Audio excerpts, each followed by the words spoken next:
9 दिसंबर corruption के खात्मे के आलमी दिन के तौर पर मनाया जाता है और इस मौके पर सदर ममलिकत आसिफ अली जरदारी का भी अहम पैगाम सामने आया है। उनका कहना है कि बदउनवानी के खिलाफ जद्दोजहद पूरी कौम की मुश्तरका जिम्मेदारी है और उन्होंने ये भी कहा कि बदउनवानी इदारों को कमज़ोर और अवाम का एतमाद मुतासर करती है। और उनका ये भी कहना था कि पाकिस्तान ने वक्त के साथ एहतसाबी निज़ाम बेहतर बनाया है, इख्तियारात के गलत इस्तेमाल और माली ज़ाब्तगियों के केसेस में रकूम वापस दी गई। साथ ही सदर आसिफ अली जरदारी का बदअनवानी के दिन के मौके पर कहना था कि शफाफियत और एहतसाब के लिए काम करने वाली तंजीमों को कामयाबी के लिए दुआ गो हैं। बिल्कुल, अक़वाम मुत्तहिदा के मुताबिक हर साल रिश्वत और खुर्द-बुर्द और धोखाधड़ी की वजह से दुनिया की मईशत से खरबों डॉलर्स निकल जाता है और ये पैसा अस्पतालों, स्कूलों, रोज़गार, इंफ्रास्ट्रक्चर पर लगना चाहिए था, लेकिन करप्शन सब कुछ रोक देती है। पाकिस्तान में भी करप्शन नासूर की हद तक फैली हुई है और माशी सर्विसेज बताते हैं कि एतमाद की कमी और सियासी अदम इस्तेहकाम और बदउनवानी की वजह से ना तो सरमायाकारी बढ़ रही है और ना निज़ाम मजबूत हो रहा है। सरकारी वसाइल और इनके जो इस पे करप्शन के मामलात हैं, पाकिस्तान इनमें कहाँ तक पहुँचा है, पाकिस्तान में कितना गैप है जिसको फिल इन करने की ज़रूरत है और अगर ये हो जाए तो पाकिस्तान कहाँ पहुँच सकता है। अहमद बिलाल महबूब सदर पिलदैट हमारे साथ मौजूद हैं। अहमद साहब अस्सलाम वालेकुम और सुबह बखैर। आज के दिन के हवाले से हमसे गुफ्तगू करने के लिए आपका बेहद शुक्रिया, बेहद शुक्रिया। सर, बहुत शुक्रिया। कहने को तो आज दिन भर तकारीब भी होंगी, बयानात भी आएंगे, सब कुछ होगा, लेकिन बुरा तब लगता है कि जब बाहर की दुनिया हमें आके बताती है कि क्योंकि हम आपको ये IMF का लोन दे रहे हैं, इसलिए मेक श्योर कीजिएगा कि इसका सही इस्तेमाल हो, मेक श्योर कीजिएगा कि करप्शन ना हो, मेक श्योर कीजिएगा कि गवर्नेंस के मामलात ना हो। पाकिस्तान आज कहाँ खड़ा है when it comes to anti corruption? बहुत शुक्रिया। ये बहुत अच्छी जगह पे नहीं खड़ा है।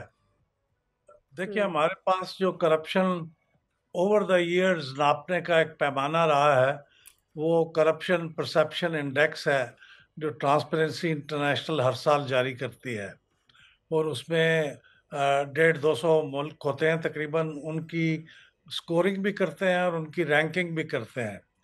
तो ये हर साल फरवरी में ये रैंकिंग जारी होती है। तो जो फरवरी 2025 में जो लेटेस्ट है स्कोर और रैंकिंग, वो बहुत कोई अच्छा मंजर पेश नहीं करती।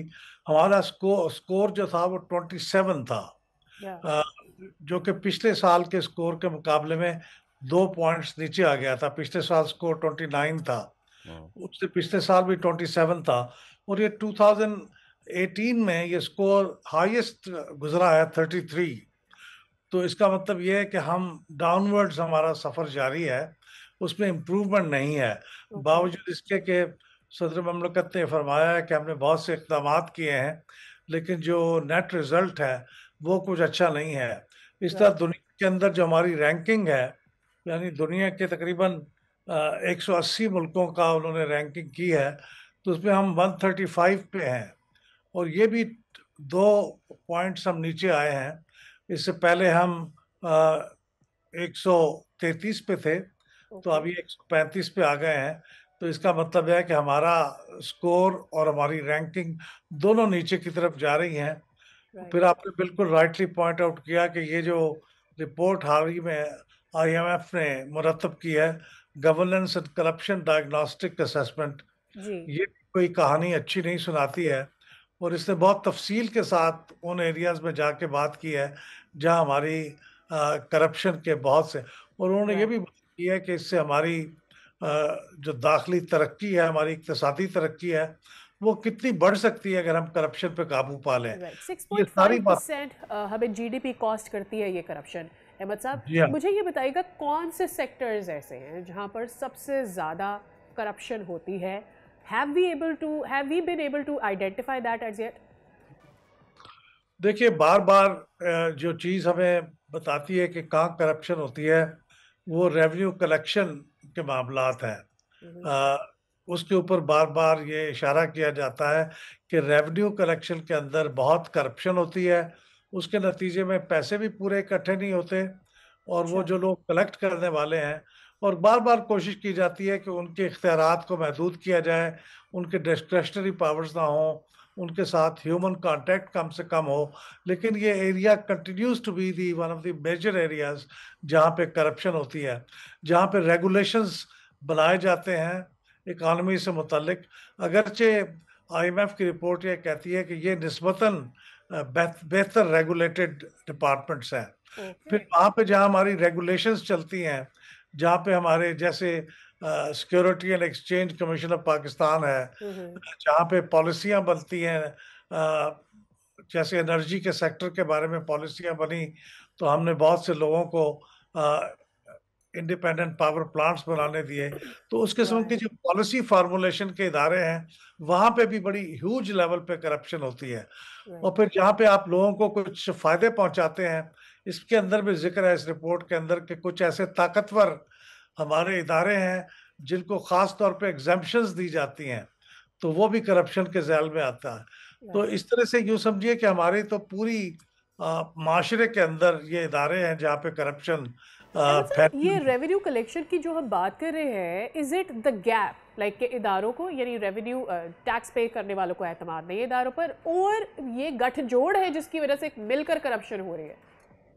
देखिए, बड़ी सिंपल सी बात है कि आप जिस आदमी ने टैक्स अदा करना है 1,000 रुपये, उसे आप कहते हैं कि आप 500 रुपये टैक्स अदा कर दें हम्म, और 300 रुपये मुझे दे दें, तो बस आपका मामला ठीक है। तो इसलिए से हुकूमत की किटी के अंदर भी टैक्स नहीं पहुंचता, और जो टैक्स कलेक्शन है ओवरऑल वो बहुत सफ़र करती है, और करप्शन भी बहुत होती है। तो जहाँ जहाँ किसी आदमी के पास फ़ायदा पहुंचाने या नुकसान पहुंचाने के इख्तियारात हैं, वो उस निस्बत से वो करप्शन करता है। और ये हमारे तकरीबन इदारे, पुलिस भी हमारे यहाँ एक इदारा है जिसको सबसे ज़्यादा लोग इंडिकेट करते हैं कि इसके अंदर बहुत करप्शन है।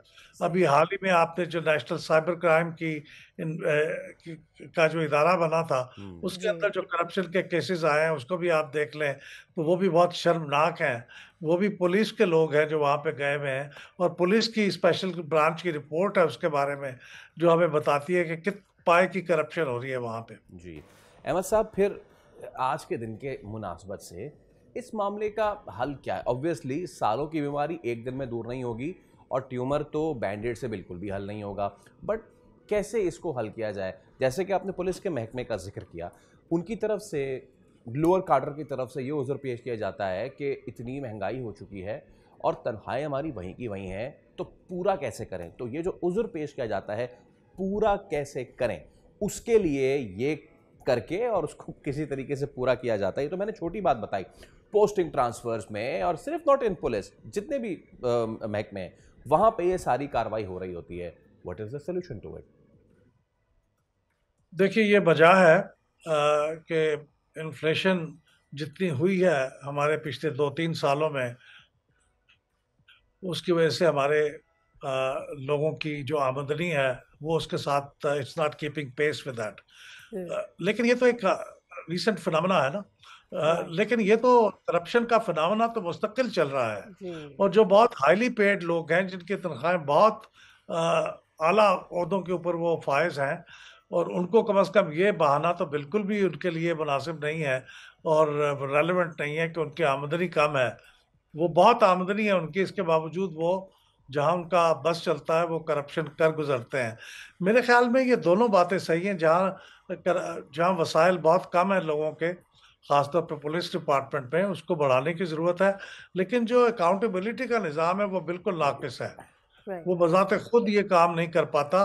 तो अकाउंटेबिलिटी के निज़ाम को, और उसमें एक अहम बात ये है कि जो हुकूमतें चल रही होती हैं, अगर वो कंटिन्यूटी के साथ काम करती रहें, एब्सोल्युटली। उनको ये डर होता है कि अगले इलेक्शन में लोग उनसे जवाब तलब करेंगे, तो वो कुछ थोड़ा-सा चीज़ों को कंट्रोल करना चाहते हैं।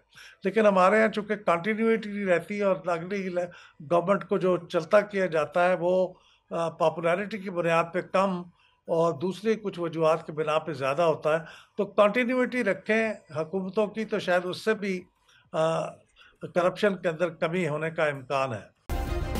सब्सक्राइब करें और बेल दबाएं ताकि कोई खबर रह न जाए।